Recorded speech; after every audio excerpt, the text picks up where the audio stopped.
Hi everybody, this is Martha Creek, marthacreek.com, and I'm using materials today that are provided by healthycongregations.com, specifically leadership.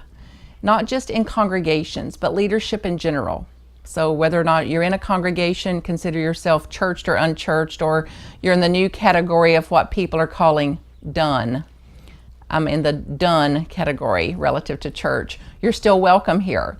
So open your mind to consider how we're doing these things, minus shame, minus blame, minus self-hate. So as we look at ourselves honestly, some of our patterns, and accept our own humanity about this, what we can learn from our past, from what we picked up in our families of origin, and how those things are still running our show today, whether we're leading our families, our neighborhoods, congregations, organizations, whatever it is. So it's offered in the context of leadership in general, not just leadership in congregations, and of course applicable to congregations. And a heartfelt thanks to Healthy Congregations for the basis of this material. You can find out all about them at www.healthycongregations.com. A plethora of resources, audio, how to be a member, free books, things like that. So as we begin, this is called Presence and Functioning, the Qualities of Leadership. So as I go through these, I want you to imagine your life if you were actually doing these things. How to define yourself to others and stay connected to them. Now, that's the key. How I can say, well, this is what I'm thinking and believing, and I'm just as open to hearing what you think and believe about the topic. Not only am I open to it, I'm willing even to change my mind, that I could learn something from you.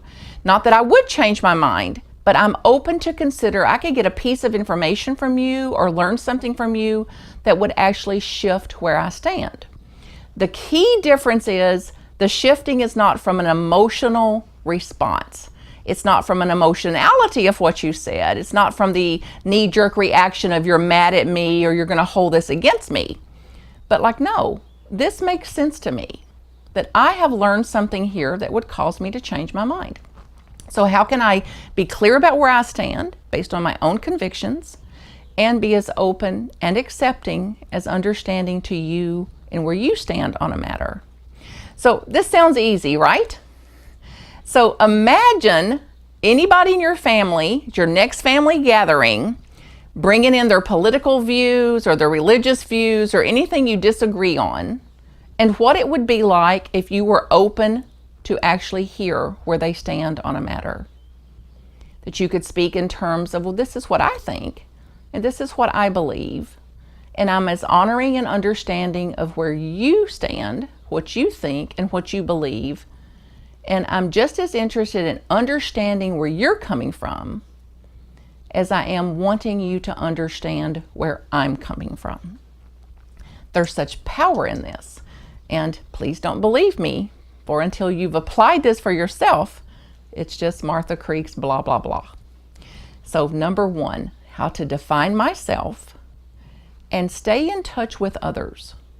Stay open to what they're thinking, what they're believing, what the basis of it is, and not willing to change my own convictions out of emotional reactivity to others, but open-minded enough to consider I may actually learn something here, and that I would be well served indeed to soften or to look again at what I'm believing, to clarify that, and even a willingness to change my mind if it was true for me, not in an emotional reaction to somebody else.